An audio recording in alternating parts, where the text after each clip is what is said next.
ये मेरी तीसरी वीडियो है। क्लास 10th के एमपी बोर्ड के मोस्ट इम्पोर्टेंट क्वेश्चन लेकर आया हूँ। सिद्ध कीजिए कि निम्नलिखित संख्या या परमेय है। परमेय संख्या की परिभाषा क्या होती है? जो संख्या a बटे बी के रूप में लिखी जा सकती हो, अंश बटे हर के रूप में लिखी जा सकती हो और हर बराबर नहीं हो जीरो, वे परमेय संख्या कहलाती है। मतलब ऐसे कोई संख्या लिखी है, ये परमेय संख्या है। अगर यहाँ जीरो आ गया तो ये परमेय संख्या नहीं हो सकती है। ए बटे के रूप में लिखी जा सकती हो, बी बराबर क्या नहीं हो, जीरो नहीं होना चाहिए। जीरो होता है तो वो संख्या परमेय संख्या नहीं होती है। तो हम आपके सामने ये क्वेश्चन लेके आए हैं। बहुत ही इम्पोर्टेंट क्वेश्चन है। पेपर में हर साल एमपी बोर्ड में एक क्वेश्चन जरूर आता है। अपरमेय का उल्टा होता है परमेय। तो अपरमेय कहेगा, अपन इसका उल्टा मानेंगे परमेय। जैसे दिन का रात, सुबह का शाम। माना 7√5 एक परमेय संख्या है।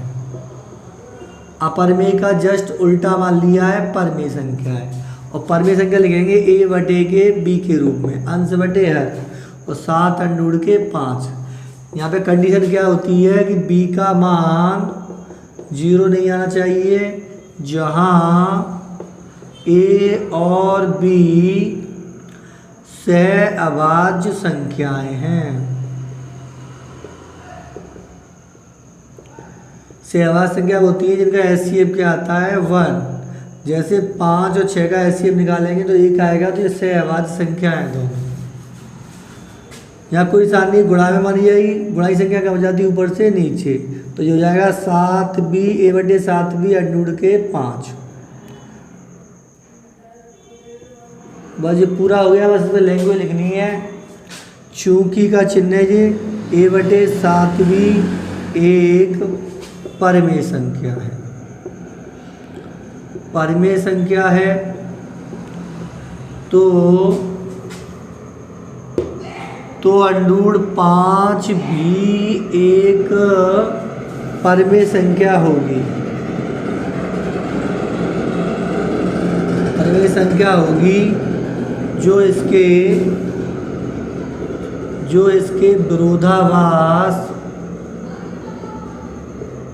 का कारण है। इसलिए √5 एक अपरमेय संख्या है। परमेय का जैसे उल्टा अपरमेय। अतः 7√5 एक अपरमेय संख्या है।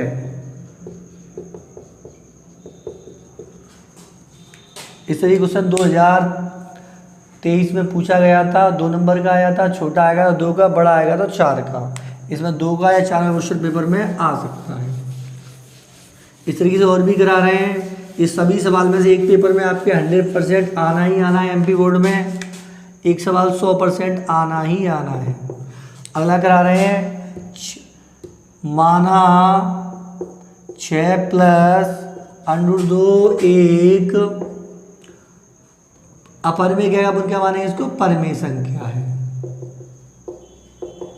परमेय संख्या है। a बटे बी के बराबर मान लेंगे 6 + √2।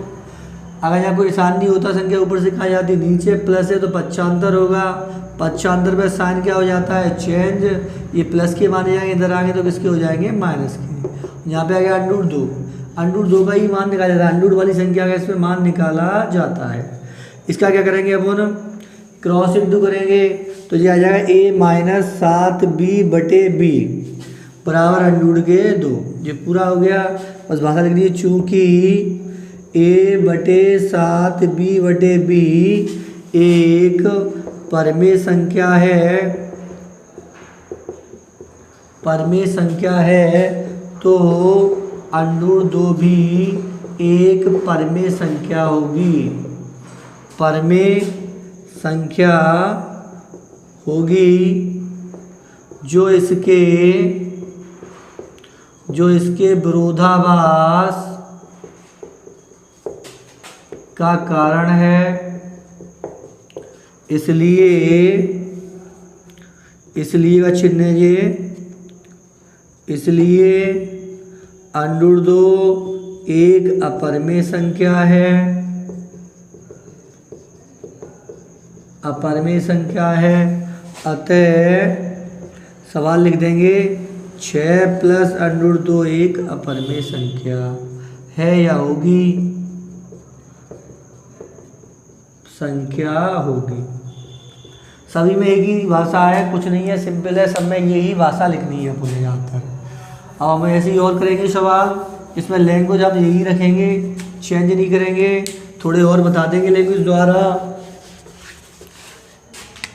माना 3 + 2 √5 एक परमेय संख्या है। परमेय संख्या मानेंगे, परमेय संख्या है तो a/b बराबर 3 + 2 √5। 3 इधर लाएंगे, पक्षांतर करेंगे 3 का, तो 3 किसके हो जाएंगे, माइनस के, 2 √5। कैची गुणा कर ले पहले, a - 3b बटे में चिन्ह माइनस का हुआ प्लस का, क्रॉस इंटू हो जाता है, तो संख्या नीचे होती है और नीचे भी रहती है प्लस और माइनस पर। 2 √5, अब ये पक्षांतर तो होगा नहीं, ऊपर से कहाँ पहुँचेंगे, ये नीचे पहुँचेंगे, तो a - 3b बटे 2b बराबर √5 पूरा हो गया। भाषा लिखनी है, चूँकि a - 3b बटे 2b एक परमेय संख्या है, एक परमेय संख्या है, तो √5 एक परमेय संख्या होगी, परमेय संख्या होगी जो इसके विरोधाभास का कारण है। इसलिए √5 एक अपरिमेय संख्या है, अपरिमेय संख्या है। अतः सवाल लिख देंगे, अब सवाल क्या है अपना, 3 + 2 √5 एक अपरिमेय संख्या होगी, संख्या होगी। और भी कर लें, भाषा सब में यही चल होनी है, सिंपल सवाल है, कुछ भी नहीं इन सवालों में, और पेपर में 100% एक सवाल आना ही आना है इसमें से। आगे कर रहे हैं, माना 5 - √3 एक परमेय संख्या है। a/b बराबर क्या मान लेंगे, 5 - √3। ये यहाँ लाइन लिखी रहती है, हर सवाल में लिखनी है। b बराबर नहीं है 0, जहाँ a और b सहअभाज्य संख्याएं हैं,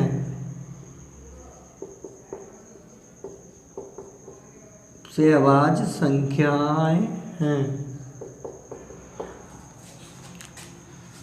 इसमें क्या करें, ये संख्या √3 माइनस की आ रहा है, तो इसमें √3 का पक्षांतर मैं कर लेता हूँ, क्योंकि संख्या सभी सवालों में इससे पहले प्लस की आ रही थी और इसमें किसकी आ रही है, माइनस की। तो इसको मैं यहाँ चेंज कर लूँगा, तो संख्या किसकी हो जाएगी, ये प्लस की हो जाएगी, और ये इधर आएंगे तो किसके हो जाएंगे, माइनस की हो जाएंगे। तो √3 इधर आ गया, इसका क्रॉस इंटू कर देंगे, तो 5b - a बटे क्या आ जाएगा, b। इसको उल्टा लिख दें, ये आंसर आ गया, 5b - a बटे b बराबर कितना आ गया, √3। यहाँ पे ये लिखना है, चूँकि 5b - a बटे b एक परमेय संख्या है, तो √3 भी एक परमेय संख्या होगी जो इसके विरोधाभास का कारण है, इसलिए √3 एक अपरमेय संख्या है। अतः 5 - √3 एक अपरमेय संख्या होगी। एक और क्वेश्चन रह गया, हम जल्दी से इसको भी फास्ट कर लें, ये सिंपल है, ऐसे ही करनी है। माना 1/√2 एक परमेय संख्या है,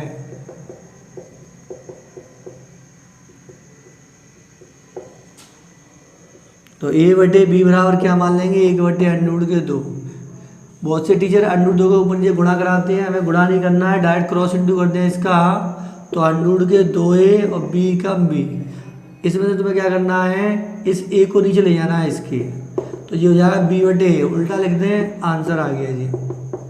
कोई अंडर रूट का मान निकाला जाता है, यहाँ क्या आ जाएगा, b बटे a एक परिमेय संख्या है, तो अंडर रूट 2 भी एक परिमेय संख्या होगी जो इसके विरोधाभास का कारण है, इसलिए अंडर रूट 2 एक अपरिमेय संख्या है, अतः 1 बटे अंडर रूट 2 एक अपरिमेय संख्या होगी। यहीं पे मैं अपनी वीडियो कोशिश करता हूँ, इनमें पेपर में 100% एमपी बोर्ड में आना ही आना है क्वेश्चन।